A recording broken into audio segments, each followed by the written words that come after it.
अल्लाह के नाम से जो बड़ा ही मेहरबान और रहम करने वाला है। हामीम। इस किताब का अवतरण अल्लाह प्रभुत्वशाली और तत्वदर्शी की ओर से है। हमने जमीन और आसमानों को और उन सारी चीजों को जो उनके बीच में हैं हक के साथ और एक विशेष अवधि के निर्धारण के साथ पैदा किया है, मगर ये इनकार करने वाले लोग उस वास्तविकता से मुंह मोड़े हुए हैं जिससे इनको सावधान किया गया है। ए नबी, इनसे कहो, कभी तुमने आंखें खोलकर देखा भी कि वे हस्तियां हैं क्या जिन्हें तुम अल्लाह को छोड़कर पुकारते हो? तनिक मुझे दिखाओ तो सही कि जमीन में उन्होंने क्या पैदा किया है, या आसमानों की सृष्टि और व्यवस्था में उनका कोई हिस्सा है? इससे पहले आई हुई कोई किताब या ज्ञान का कोई अवशेष इन धारणाओं के प्रमाण में तुम्हारे पास हो तो वही ले आओ अगर तुम सच्चे हो। आखिर उस व्यक्ति से ज्यादा बहका हुआ इंसान और कौन होगा जो अल्लाह को छोड़कर उनको पुकारे, जो क़यामत तक उसे उत्तर नहीं दे सकते, बल्कि इससे भी बेखबर हैं कि पुकारने वाले उनको पुकार रहे हैं। और जब सभी इंसान इकट्ठा किए जाएंगे उस समय वे अपने पुकारने वालों के दुश्मन और उनकी उपासनाओं के इनकार करने वाले होंगे। इन लोगों को जब हमारी साफ साफ आयतें सुनाई जाती हैं और सत्य इनके सामने आ जाता है तो ये इनकार करने वाले लोग उसके बारे में कहते हैं कि ये तो खुला जादू है। क्या उनका कहना यह है कि रसूल ने इसे खुद घड़ लिया है? इनसे कहो, अगर मैंने इसे खुद घड़ लिया है तो तुम मुझे अल्लाह की पकड़ से कुछ भी न बचा सकोगे। जो बातें तुम बनाते हो अल्लाह उनको खूब जानता है। मेरे और तुम्हारे बीच वही गवाही देने के लिए काफी है, और वो बड़ा माफ करने वाला और रहम करने वाला है। इनसे कहो, मैं कोई निराला रसूल तो नहीं हूं। मैं नहीं जानता कि कल तुम्हारे साथ क्या होना है और मेरे साथ क्या। मैं तो सिर्फ उस प्रकाशना यानी वही का अनुगमन करता हूं जो मेरे पास भेजी जाती है, और मैं एक साफ साफ सावधान कर देने वाले के सिवा और कुछ नहीं हूं। ए नबी, इनसे कहो, कभी तुमने सोचा भी कि अगर ये वाणी अल्लाह ही की ओर से हुई और तुमने इसका इनकार कर दिया तो तुम्हारा क्या परिणाम होगा? और इस जैसी एक वाणी पर तो इस्राएल की संतान का एक गवाह गवाही भी दे चुका है। वो ईमान ले आया और तुम अपने घमंड में पड़े रहे। ऐसे जालिमों को अल्लाह मार्ग नहीं दिखाया करता। जिन लोगों ने मानने से इनकार कर दिया है वे ईमान लाने वालों के संबंध में कहते हैं कि अगर इस किताब को मान लेना कोई अच्छा काम होता तो ये लोग इस मामले में हमसे आगे नहीं रह सकते थे। चूंकि इन्होंने उससे मार्ग ना पाया, इसलिए अब ये जरूर कहेंगे कि ये तो पुराना झूठ है। हालांकि इससे पहले मूसा की किताब मार्गदर्शक और दयालुता बनकर आ चुकी है, और ये किताब उसकी पुष्टि करने वाली अरबी भाषा में आई है ताकि जालिमों को सावधान कर दे और उत्तम नीति अपनाने वालों को खुशखबरी दे दे। यकीनन जिन लोगों ने कह दिया कि अल्लाह ही हमारा रब है, फिर उस पर जम गए, उनके लिए न कोई डर है और न वे शोकाकुल होंगे। ऐसे लोग जन्नत यानी स्वर्ग में जाने वाले हैं, जहां वे हमेशा रहेंगे अपने उन कर्मों के बदले जो वे दुनिया में करते रहे हैं। हमने इंसान को ताकीद की कि वो अपने माँ बाप के साथ अच्छा व्यवहार करे। उसकी माँ ने कष्ट उठाकर उसे पेट में रखा और कष्ट उठाकर ही उसे जन्म दिया, और उसके गर्भ और दूध छुड़ाने में 30 माह लग गए। यहां तक कि जब वो अपनी पूरी शक्ति को पहुंचा और 40 वर्ष का हो गया तो उसने कहा, ऐ मेरे रब, मुझे इसका सौभाग्य दे कि मैं तेरी उन नेमतों के प्रति कृतज्ञता दिखाऊं जो तूने मुझे और मेरे माँ बाप को प्रदान की, और ऐसा अच्छा कर्म करूं जिससे तू राजी हो, और मेरी संतान को भी नेक बनाकर मुझे सुख दे। मैं तेरे सामने तौबा करता हूं और आज्ञाकारी यानी मुस्लिम बंदों में से हूं। इस तरह के लोगों से हम उनके उत्तम कर्मों को स्वीकार करते हैं और उनकी बुराइयों को टाल जाते हैं। ये जन्नती लोगों में शामिल होंगे उस सच्चे वादे के मुताबिक जो उनसे किया जाता रहा है। और जिस व्यक्ति ने अपने माँ बाप से कहा, उफ, तंग कर दिया तुमने, क्या तुम मुझे इससे डराते हो कि मैं मरने के बाद कब्र से निकाला जाऊंगा? हालांकि मुझसे पहले बहुत सी नस्लें गुजर चुकी हैं, उनमें से तो कोई उठकर ना आया। माँ और बाप अल्लाह की दुहाई देकर कहते हैं, अरे बदनसीब, मान जा, अल्लाह का वादा सच्चा है। मगर वो कहता है, ये सब अगले समयों की पुरातन कहानियां हैं।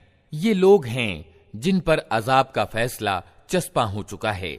इनसे पहले जिन्नों और इंसानों के जो टोले इसी आचार के हो गुजरे हैं, उन्हीं में ये भी जा सम्मिलित होंगे। बेशक ये घाटे में रह जाने वाले लोग हैं। दोनों गिरोहों में से हर एक के दर्जे उनके कर्मों के अनुसार हैं, ताकि अल्लाह उनके किए का पूरा पूरा बदला उनको दे। उन पर जुल्म हरगिज न किया जाएगा।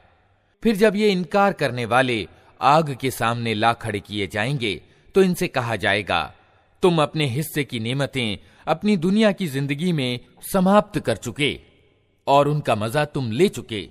अब जो घमंड तुम जमीन में किसी हक के बिना करते रहे और जो अवज्ञाएं तुमने की, उनके बदले में आज तुमको रुसवाई का अजाब दिया जाएगा।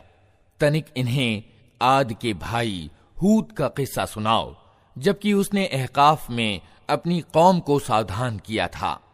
और ऐसे सावधान करने वाले उससे पहले भी गुजर चुके थे और उसके बाद भी आते रहे कि अल्लाह के सिवा किसी की बंदगी न करो, मुझे तुम्हारे हक में एक बड़े भयंकर दिन के अजाब का डर है। उन्होंने कहा, क्या तू इसलिए आया है कि हमें बहकाकर हमारे इलाहों यानी उपास्यों से फेर दे? अच्छा, तो ले आना अपना वो अजाब जिससे तू हमें डराता है, अगर वास्तव में तू सच्चा है।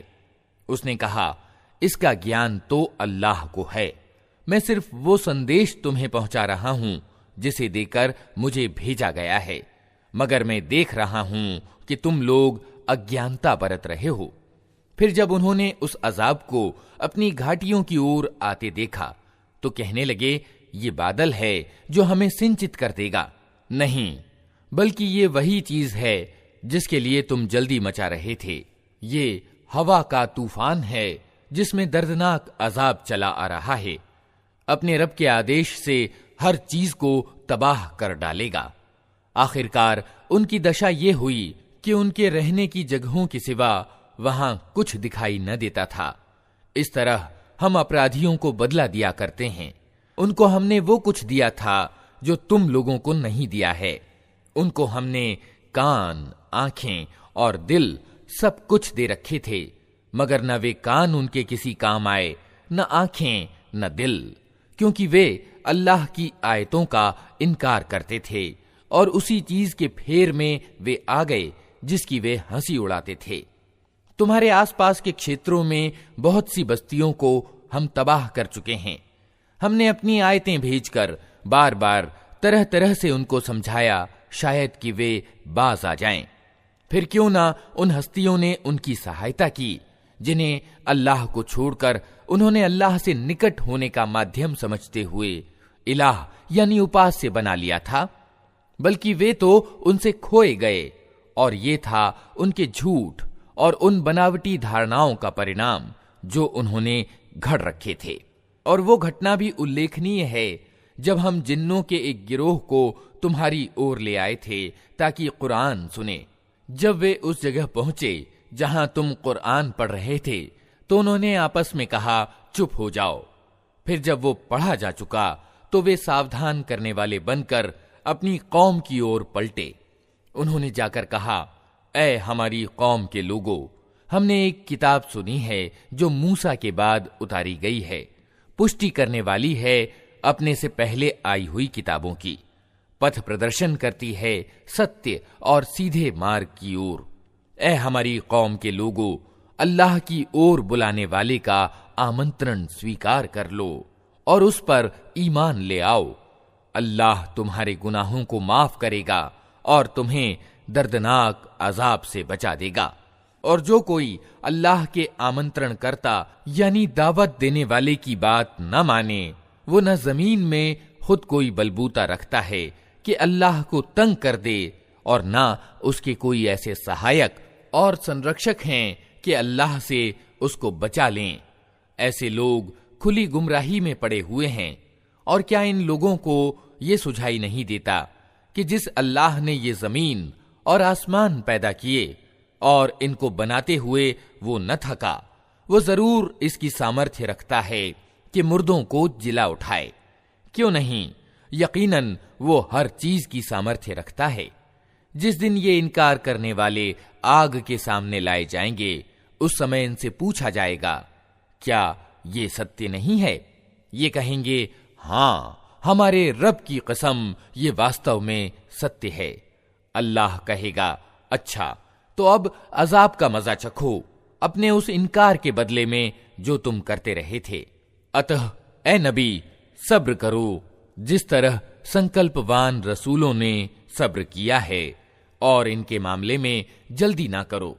जिस दिन ये लोग उस चीज को देख लेंगे जिससे इन्हें डराया जा रहा है, तो इन्हें यूं मालूम होगा कि जैसे दुनिया में दिन की एक घड़ी भर से ज्यादा नहीं रहे थे। बात पहुंचा दी गई। अब क्या अवज्ञाकारी लोगों की सिवा और कोई तबाह होगा? अल्लाह के नाम से जो बड़ा ही मेहरबान और रहम करने वाला है। जिन लोगों ने इनकार किया और अल्लाह के रास्ते से रोका, अल्लाह ने उनके कर्मों को अकारथ कर दिया। और जो लोग ईमान लाए और जिन्होंने अच्छे कर्म किए और उस चीज को मान लिया जो मुहम्मद पर अवतरित हुई है, और है वो सर्वथा सत्य उनके रब की ओर से, अल्लाह ने उनकी बुराइयां उनसे दूर कर दी और उनका हाल ठीक कर दिया। ये इसलिए कि इनकार करने वालों ने असत्य का अनुसरण किया और ईमान लाने वालों ने उस सत्य का अनुसरण किया जो उनके रब की ओर से आया है। इस तरह अल्लाह लोगों को उनकी ठीक ठीक हैसियत बताए देता है। अतः जब इन काफिरों यानी इनकार करने वालों से तुम्हारी मुठभेड़ हो, तो पहला काम गर्दनें मारना है। यहां तक कि जब तुम उनको अच्छी तरह कुचल दो, तब कैदियों को मजबूत बांधो।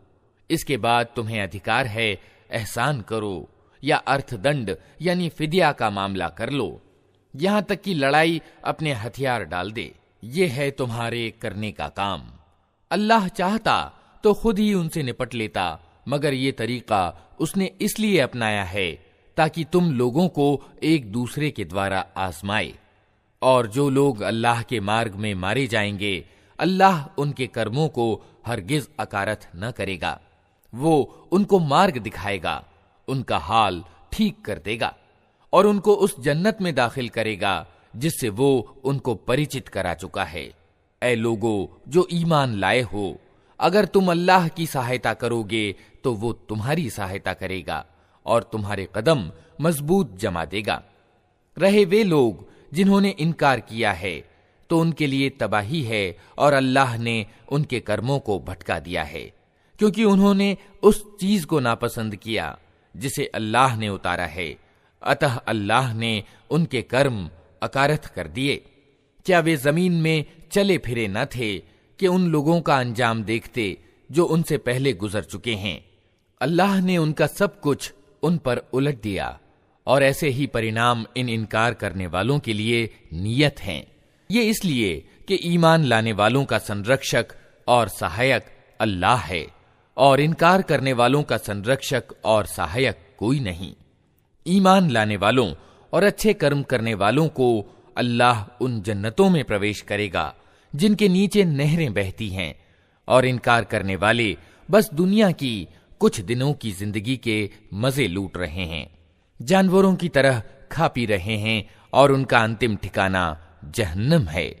ऐ नबी, कितनी ही बस्तियां ऐसी गुजर चुकी हैं जो तुम्हारी उस बस्ती से बहुत ज्यादा बलशाली थीं जिसने तुम्हें निकाल दिया है।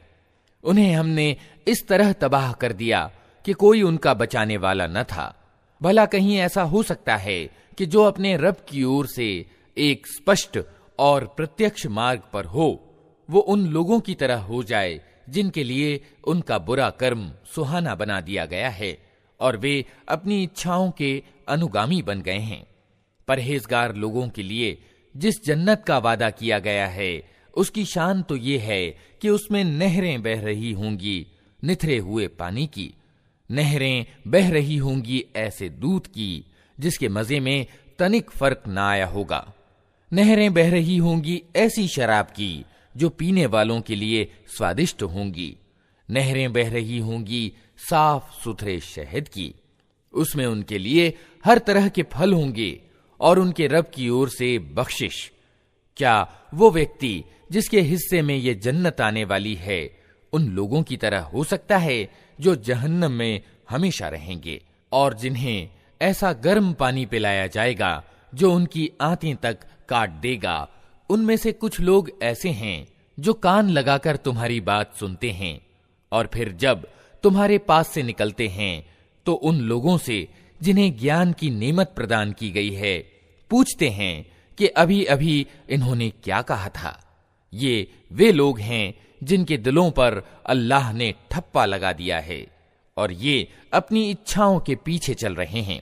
रहे वे लोग जिन्होंने मार्ग पाया है, अल्लाह उनका और ज्यादा पथ प्रदर्शन करता है और उन्हें उनके हिस्से की परहेजगारी देता है। अब क्या ये लोग बस क़यामत ही के इंतजार में हैं कि वो अचानक इन पर आ जाए? उसके लक्षण तो आ चुके हैं। जब वो खुद आ जाएगी तो उनके लिए नसीहत कबूल करने का कौन सा अवसर बाकी रह जाएगा? अतः ए नबी, खूब जान लो कि अल्लाह के सिवा कोई उपासना का पात्र नहीं है और माफी मांगो अपने कसूर के लिए भी और ईमान वाले मर्दों और औरतों के लिए भी। अल्लाह तुम्हारी सरगर्मियों को भी जानता है और तुम्हारे ठिकाने से भी परिचित है। जो लोग ईमान लाए हैं वे कह रहे थे कि कोई सूरा क्यों नहीं उतारी जाती जिसमें युद्ध का आदेश दिया जाए, मगर जब एक पक्की सूरा उतार दी गई जिसमें युद्ध का उल्लेख था तो तुमने देखा कि जिनके दिलों में रोग था वे तुम्हारी ओर इस तरह देख रहे हैं जैसे किसी पर मौत छा गई हो। अफसोस उनके हाल पर। उनकी जबान पर है आज्ञा पालन की स्वीकारोक्ति और अच्छी अच्छी बातें, मगर जब दो टूक आदेश दे दिया गया उस समय वे अल्लाह से अपनी प्रतिज्ञा में सच्चे निकलते तो उन्हीं के लिए अच्छा था। अब क्या तुम लोगों से इसके सिवा कुछ और आशा की जा सकती है कि अगर तुम उल्टे मुंह फिर गए तो जमीन में फिर बिगाड़ पैदा करोगे और आपस में एक दूसरे के गले काटोगे? ये लोग हैं जिन पर अल्लाह ने लानत की और उनको अंधा और बहरा बना दिया। क्या उन लोगों ने कुरान पर विचार नहीं किया या दिलों पर उनके ताले चढ़े हुए हैं? वास्तविकता ये है कि जो लोग सन्मार्ग स्पष्ट हो जाने के बाद उससे फिर गए उनके लिए शैतान ने इस नीति को सरल बना दिया है और झूठी आशाओं का सिलसिला उनके लिए लंबा कर रखा है। इसीलिए उन्होंने अल्लाह के उतारे हुए धर्म को नापसंद करने वालों से कह दिया कि कुछ मामलों में हम तुम्हारी मानेंगे। अल्लाह उनकी ये गुप्त बातें खूब जानता है। फिर उस समय क्या हाल होगा जब फरिश्ते इनके प्राण निकालेंगे और इनके मुंह और पीठों पर मारते हुए इन्हें ले जाएंगे।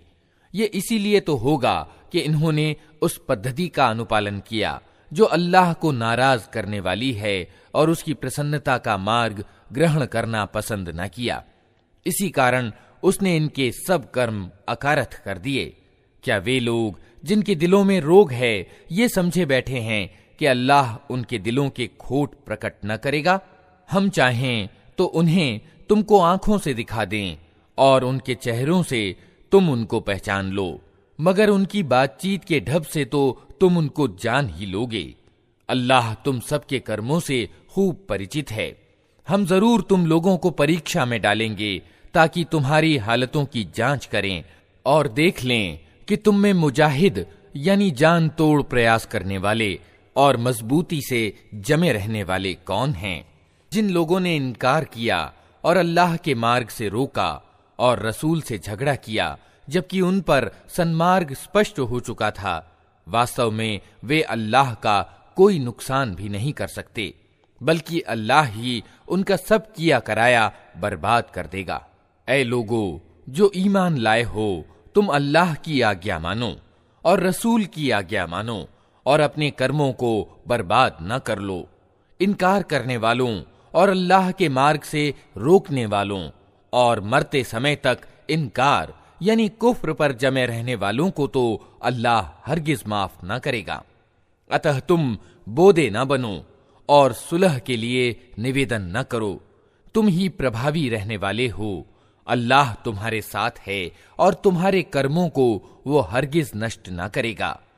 ये दुनिया की जिंदगी तो एक खेल और तमाशा है।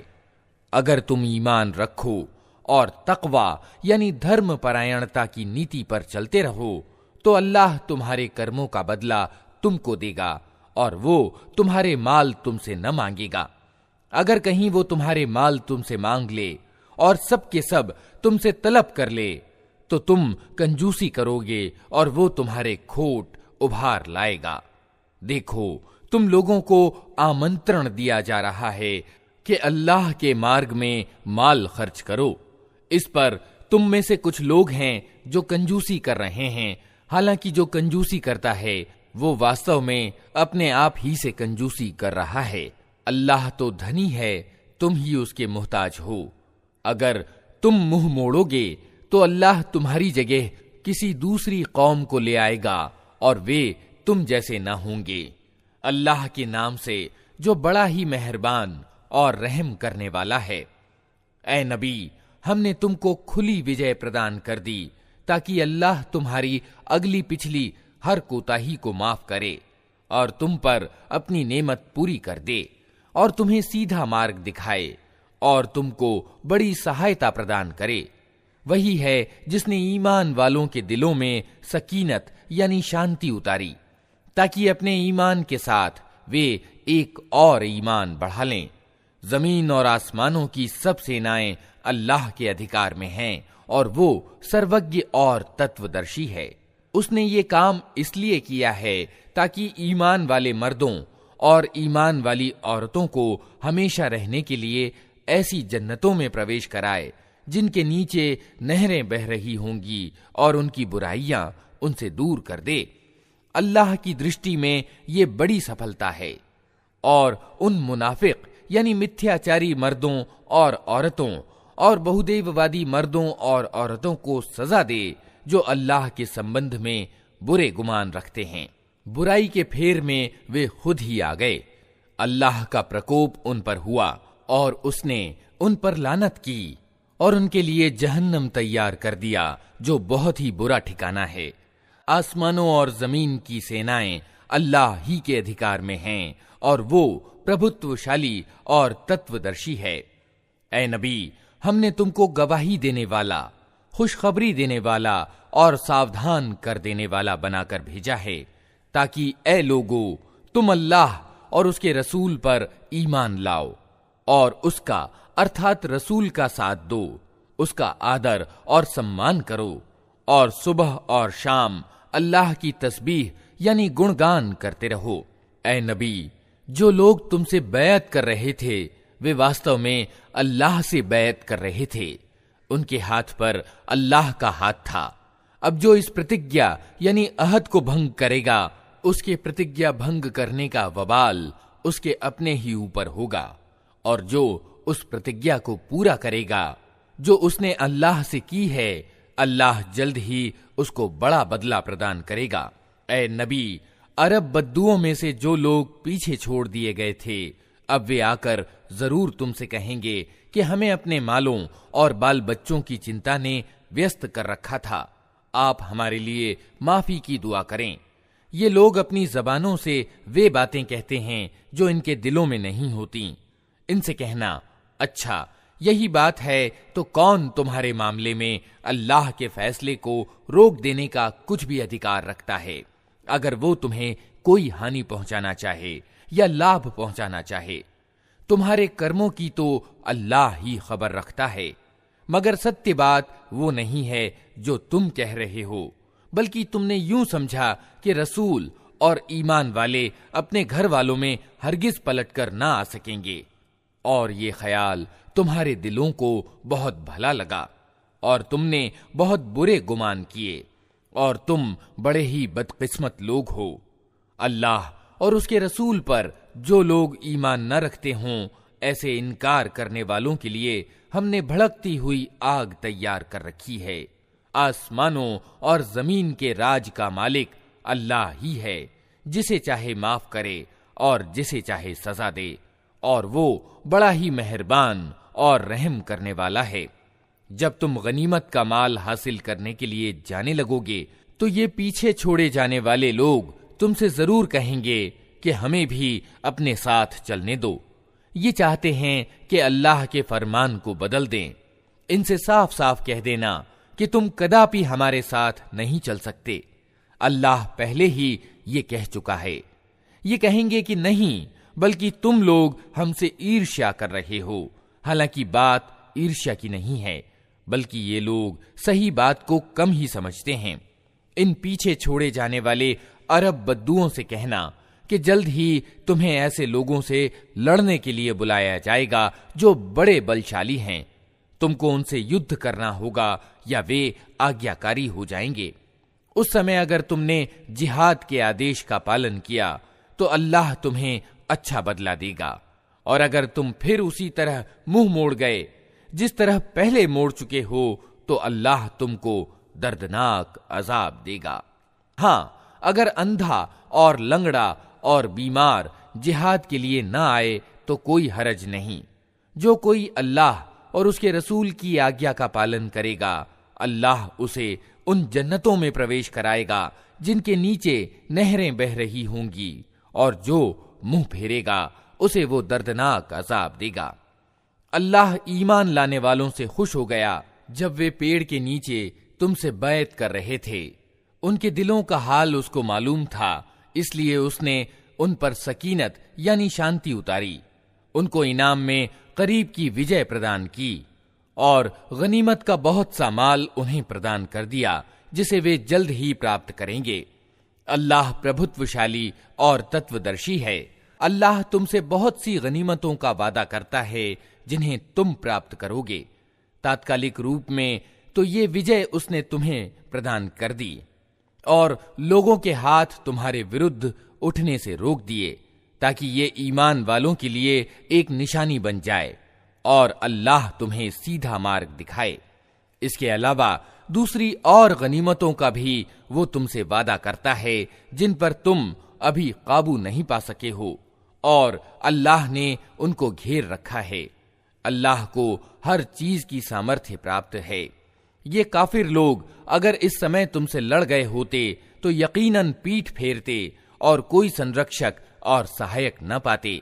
ये अल्लाह की रीति यानी सुन्नत है जो पहले से चली आ रही है, और तुम अल्लाह की रीति में कोई परिवर्तन न पाओगे। वही है जिसने मक्का की घाटी में उनके हाथ तुमसे और तुम्हारे हाथ उनसे रोक दिए, हालांकि वो उन पर तुम्हें काबू दे चुका था, और जो कुछ तुम कर रहे थे अल्लाह उसे देख रहा था। वही लोग तो हैं जिन्होंने इनकार किया और तुमको प्रतिष्ठित मस्जिद यानी काबा से रोका, और कुर्बानी के ऊंटों को उनकी कुर्बानी की जगह न पहुंचने दिया। अगर मक्का में ऐसे ईमान वाले मर्द और ईमान वाली औरतें मौजूद न होती जिन्हें तुम नहीं जानते, और ये आशंका न होती कि बेखबरी में तुम उन्हें कुचल दोगे और इससे तुम दोषी ठहरोगे, तो युद्ध न रोका जाता। रोका वो इसलिए गया ताकि अल्लाह अपनी दयालुता में जिसे चाहे दाखिल कर ले। वे ईमान वाले यानी मोमिन अलग हो गए होते तो मक्का वालों में से जो काफिर थे उनको हम जरूर कठोर सजा देते।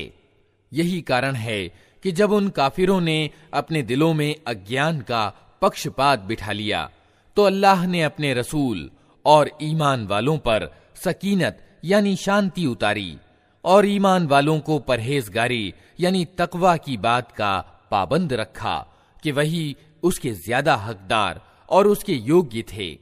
अल्लाह हर चीज का ज्ञान रखता है। वास्तव में अल्लाह ने अपने रसूल को सच्चा ख्वाब यानी सपना दिखाया था जो ठीक ठीक सत्य के अनुसार था। अगर अल्लाह ने चाहा तो तुम जरूर प्रतिष्ठित मस्जिद यानी काबा में पूरे अम्न यानी शांति के साथ प्रवेश करोगे, अपने सिर मुंडवाओगे और बाल कटवाओगे और तुम्हें कोई डर न होगा। वो उस बात को जानता था जिसे तुम न जानते थे, इसलिए वो ख्वाब पूरा होने से पहले उसने ये करीब की विजय तुम्हें प्रदान कर दी।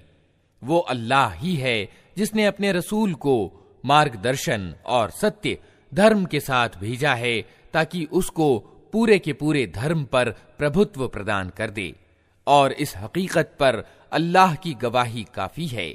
मोहम्मद अल्लाह के रसूल हैं और जो लोग उनके साथ हैं वे काफिरों के मुकाबले में कठोर और आपस में दयालु हैं। तुम जब देखोगे उन्हें रुकू और सजदों और अल्लाह के अनुग्रह और उसकी प्रसन्नता की तलब में व्यस्त पाओगे। सजदों के प्रभाव उनके चेहरों पर मौजूद हैं जिनसे वे अलग पहचाने जाते हैं।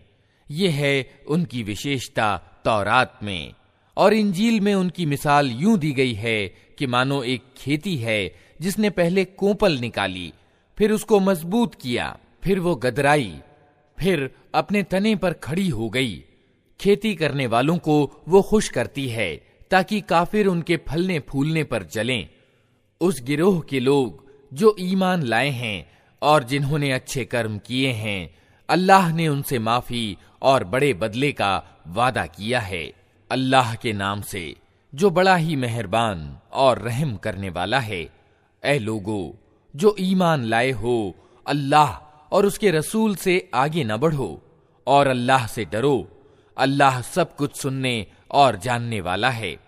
ऐ लोगो जो ईमान लाए हो, अपनी आवाज नबी की आवाज से ऊंची न करो और न नबी के साथ ऊंची आवाज से बात करो, जिस तरह तुम आपस में एक दूसरे से करते हो। कहीं ऐसा न हो कि तुम्हारा किया कराया सब नष्ट हो जाए और तुम्हें खबर भी न हो। जो लोग अल्लाह के रसूल के सामने बात करते हुए अपनी आवाज दबी रखते हैं, वे वास्तव में वही लोग हैं जिनके दिलों को अल्लाह ने परहेजगारी के लिए जांच लिया है। उनके लिए माफी है और बड़ा बदला। ऐ नबी, जो लोग तुम्हें कमरों के बाहर से पुकारते हैं उनमें से ज्यादातर बुद्धिहीन हैं। यदि वे तुम्हारे बाहर निकलने तक सब्र करते तो उन्हीं के लिए अच्छा था। अल्लाह माफ करने वाला और दयावान है। ऐ लोगो जो ईमान लाए हो, अगर कोई अवज्ञाकारी तुम्हारे पास कोई खबर लेकर आए तो छानबीन कर लिया करो, कहीं ऐसा न हो कि तुम किसी गिरोह को बेखबरी में हानि पहुंचा बैठो और फिर अपने किए पर तुम्हें पछतावा हो। खूब जान रखो कि तुम्हारे बीच अल्लाह का रसूल मौजूद है। अगर वो बहुत से मामलों में तुम्हारी बात मान लिया करे तो तुम खुद ही कठिनाइयों में ग्रस्त हो जाओ, मगर अल्लाह ने तुमको ईमान का प्रेम दिया और उसको तुम्हारे लिए प्रिय बना दिया, और कुफ्र यानी इनकार और उल्लंघन और अवज्ञा से तुमको विमुख कर दिया। ऐसे ही लोग अल्लाह के अनुग्रह और उपकार से सन्मार्ग पर हैं, और अल्लाह सर्वज्ञ और तत्वदर्शी है। और अगर ईमान वालों में से दो गिरोह आपस में लड़ जाएं, तो उनके बीच सुलह कराओ। फिर अगर उनमें से एक गिरोह दूसरे गिरोह पर ज्यादती करे तो ज्यादती करने वाले से लड़ो, यहां तक कि वो अल्लाह के आदेश की ओर पलट आए। फिर अगर वो पलट आए तो उनके बीच इंसाफ के साथ सुलह करा दो, और इंसाफ करो कि अल्लाह इंसाफ करने वालों को पसंद करता है। ईमान वाले तो एक दूसरे के भाई हैं, अतः अपने भाइयों के बीच संबंधों को ठीक करो और अल्लाह से डरो। आशा है कि तुम पर दया की जाएगी। ऐ लोगो जो ईमान लाए हो, न मर्द दूसरे मर्दों की हंसी उड़ाएं, हो सकता है कि वे उनसे अच्छे हों, और न औरतें दूसरी औरतों की हंसी उड़ाएं, हो सकता है कि वे उनसे अच्छी हों। आपस में एक दूसरे पर व्यंग्य न करो और न एक दूसरे को बुरी उपाधि से याद करो। ईमान लाने के बाद दुराचार में नाम पैदा करना बहुत बुरी बात है। जो लोग इस नीति से बाज न आए वे जालिम हैं। ऐ लोगो जो ईमान लाए हो, बहुत गुमान करने से बचो कि कुछ गुमान गुनाह होते हैं। टोह में मत पड़ो, और तुम में से कोई किसी की पीठ पीछे निंदा यानी गीबत न करे। क्या तुम में कोई ऐसा है जो अपने मरे हुए भाई का मांस खाना पसंद करेगा? देखो, तुम खुद इससे घिन खाते हो। अल्लाह से डरो, अल्लाह बड़ा तौबा कबूल करने वाला और दयावान है।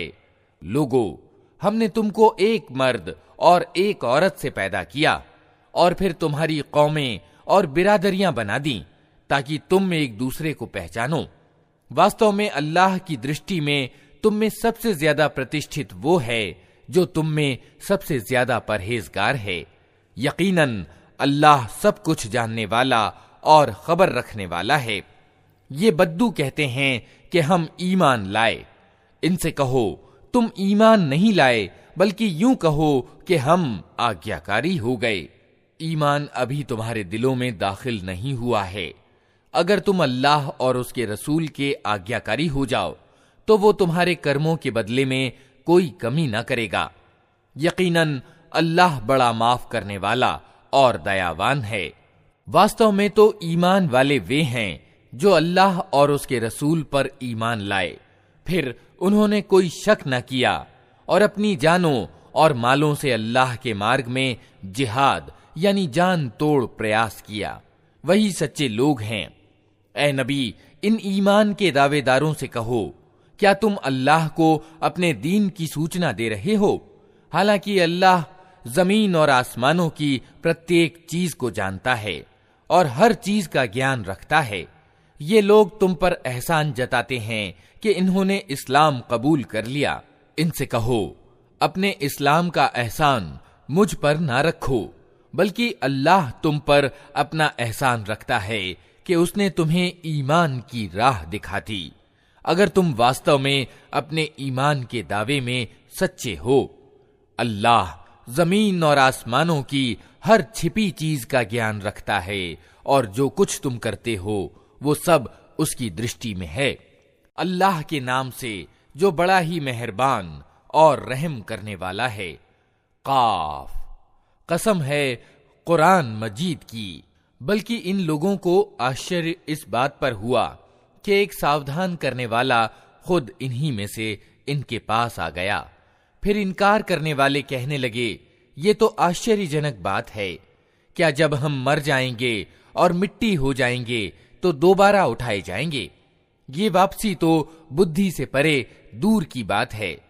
हालांकि जमीन इनके शरीर में से जो कुछ खाती है वो सब हमको मालूम है और हमारे पास एक किताब है जिसमें सब कुछ सुरक्षित है। बल्कि इन लोगों ने तो जिस समय सत्य इनके पास आया उसी समय उसे साफ झुठला दिया। इसी कारण अब ये उलझन में पड़े हुए हैं। अच्छा, तो क्या इन्होंने कभी अपने ऊपर आसमान की ओर नहीं देखा? किस तरह हमने उसे बनाया और सुसज्जित किया और उसमें कहीं कोई दरार नहीं है। और जमीन को हमने बिछाया और उसमें पहाड़ जमाए और उसमें हर तरह की सुदृश्य वनस्पतियां उगा दी। ये सारी चीजें आंखें खोलने वाली और शिक्षा देने वाली हैं हर उस बंदे के लिए जो सत्य की ओर रुजू करने वाला हो। और आकाश से हमने बरकत वाला पानी उतारा, फिर उससे बाग और फसल के अनाज और ऊंचे ऊंचे खजूर के पेड़ पैदा कर दिए, जिन पर फलों से लदे हुए गुच्छे तह पर तह लगते हैं। ये प्रबंध है बंदों को रोजी देने का। उस पानी से हम एक मुर्दा जमीन को जीवन प्रदान करते हैं। मरे हुए इंसानों का धरती से निकलना भी इसी तरह होगा। इनसे पहले नूह की कौम और अर-रस वाले और समूद और आद और फिरौन और लूत के भाई और आईका वाले और तुब्बा की कौम के लोग भी झुठला चुके हैं। हर एक ने रसूलों को झुठलाया और आखिरकार मेरी धमकी उन पर चस्पा हो गई। क्या पहली बार पैदा करने से हम असमर्थ थे? मगर एक नई सृष्टि की ओर से ये लोग शक में पड़े हुए हैं। हमने इंसान को पैदा किया है और उसके दिल में उभरने वाले वसवसों तक को हम जानते हैं। हम उसकी गर्दन की रग से भी ज्यादा उससे करीब हैं और हमारे इस प्रत्यक्ष ज्ञान के अलावा दो लिखने वाले उसके दाएं और बाएं बैठे हर चीज अंकित कर रहे हैं। कोई शब्द उसके मुख से नहीं निकलता जिसे सुरक्षित करने के लिए एक उपस्थित रहने वाला निरीक्षक मौजूद न हो। फिर देखो, वो मौत की बेहोशी सत्य लेकर आ पहुंची। ये वही चीज है जिससे तू भागता था। और फिर सूर यानी नरसिंगा फूका गया। ये है वो दिन जिससे तुझे डराया जाता था। हर व्यक्ति इस हाल में आ गया कि उसके साथ एक हाँक कर लाने वाला है और एक गवाही देने वाला। इस चीज की ओर से तू गफलत में था। हमने वो पर्दा हटा दिया जो तेरे आगे पड़ा हुआ था और आज तेरी निगाह बड़ी तेज है। उसके साथी ने कहा, ये जो मुझे सौंपा गया था हाजिर है। आदेश दिया गया, फेंक दो जहन्नम में हर कट्टे काफिर को जो सत्य से द्वेष रखता था, भलाई को रोकने वाला और सीमा का उल्लंघन करने वाला था, संदेह में पड़ा हुआ था और अल्लाह के साथ किसी दूसरे को इलाह यानी पूज्य बनाए बैठा था। डाल दो उसे कठोर अजाब में। उसके साथी ने कहा, ऐ पालनहार, मैंने इसको सरकश नहीं बनाया, बल्कि ये खुद ही परले दर्जे की गुमराही में पड़ा हुआ था। जवाब में कहा गया, मेरे सामने झगड़ा न करो, मैं तुमको पहले ही बुरे परिणाम से सावधान कर चुका था। मेरे यहां बात पलटी नहीं जाती और मैं अपने बंदों पर जुल्म तोड़ने वाला नहीं हूं। वो दिन जबकि हम जहन्नम से पूछेंगे कि क्या तू भर गई, और वो कहेगी क्या और कुछ है, और जन्नत परहेजगारों के करीब लाई जाएगी, कुछ भी दूर न होगी। कहा जाएगा, यह है वो चीज जिसका तुमसे वादा किया जाता था, हर उस व्यक्ति के लिए जो बहुत रुजू करने वाला और बड़ी निगरानी करने वाला था, जो बिना देखे रहमान यानी करुणामय ईश्वर से डरता था और जो आसक्त हृदय लिए हुए आया है। प्रवेश करो जन्नत में सलामती के साथ। वो दिन शाश्वत जीवन का दिन होगा। वहां उनके लिए वो सब कुछ होगा जो वे चाहेंगे, और हमारे पास उससे ज्यादा भी बहुत कुछ उनके लिए है। हम इनसे पहले बहुत सी कौमों को तबाह कर चुके हैं जो इनसे बहुत ज्यादा शक्तिशाली थीं, और दुनिया के देशों को उन्होंने छान मारा था। फिर क्या वे कोई शरण लेने की जगह पा सके? इस इतिहास में शिक्षा सामग्री है हर उस व्यक्ति के लिए जो दिल रखता हो या जो ध्यान पूर्वक बात को सुने। हमने जमीन और आसमानों को और उनके बीच की सारी चीजों को 6 दिनों में पैदा कर दिया, और हमें कोई थकान न छू सकी। अतः ए नबी, जो बातें ये लोग बनाते हैं उन पर सब्र करो, और अपने रब की प्रशंसा के साथ उसकी तस्बीह यानी गुणगान करते रहो, सूर्योदय और सूर्यास्त से पहले और रात के समय। फिर उसकी तस्बीह यानी गुणगान करो और सजदा गुजारियों से निवृत्त होने के बाद भी। और सुनो, जिस दिन पुकारने वाला हर व्यक्ति के करीब ही से पुकारेगा, जिस दिन सब लोग कयामत के कोलाहल को ठीक ठीक सुन रहे होंगे, वो जमीन से मुर्दों के निकलने का दिन होगा। हम ही जीवन प्रदान करते हैं और हम ही मौत देते हैं, और हमारी ओर ही उस दिन सबको पलटना है, जब जमीन फटेगी और लोग उसके अंदर से निकलकर तेज तेज भागे जा रहे होंगे। ये इकट्ठा करना हमारे लिए बहुत आसान है। ऐ नबी, जो बातें ये लोग बना रहे हैं उन्हें हम खूब जानते हैं, और तुम्हारा काम उनसे बलपूर्वक बात मनवाना नहीं है। बस तुम इस कुरान के द्वारा हर उस व्यक्ति को नसीहत करो जो मेरी चेतावनी से डरे। अल्लाह के नाम से जो बड़ा ही मेहरबान और रहम करने वाला है।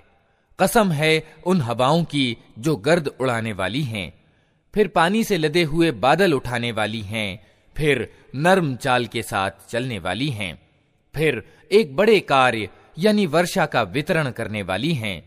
तथ्य ये है कि जिस चीज से तुम्हें डराया जा रहा है वो सत्य है, और कर्मों का फल जरूर सामने आने वाला है। कसम है विभिन्न रूपों वाले आसमान की।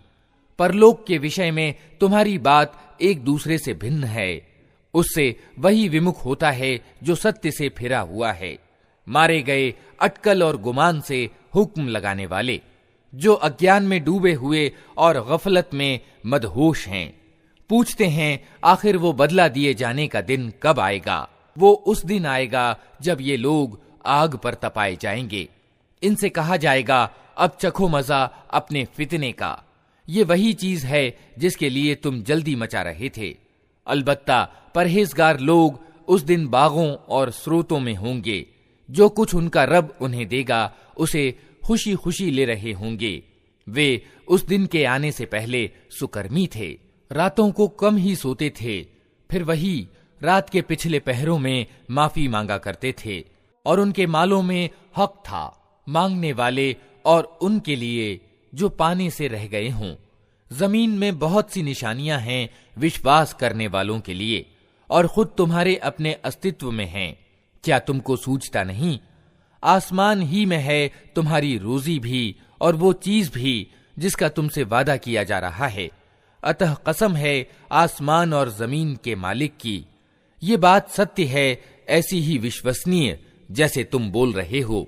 ए नबी, इब्राहिम के आदरणीय मेहमानों का किस्सा भी तुम्हें पहुंचा है। जब वे उसके यहां आए तो कहा, आपको सलाम है।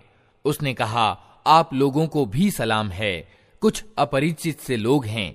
फिर वो चुपके से अपने घर वालों के पास गया और एक भुना हुआ मोटा ताजा बछड़ा लाकर मेहमानों के सामने पेश किया। उसने कहा, आप लोग खाते नहीं? फिर वो अपने दिल में उनसे डरा। उन्होंने कहा, डरिए नहीं, और उसे एक ज्ञानवान लड़के के पैदा होने की खुशखबरी दी। ये सुनकर उसकी बीवी चिल्लाती हुई आगे बढ़ी और उसने अपना मुंह पीट लिया और कहने लगी, बूढ़ी बांझ। उन्होंने कहा, यही कुछ कहा है तेरे रब ने, वो तत्वदर्शी है और सब कुछ जानता है।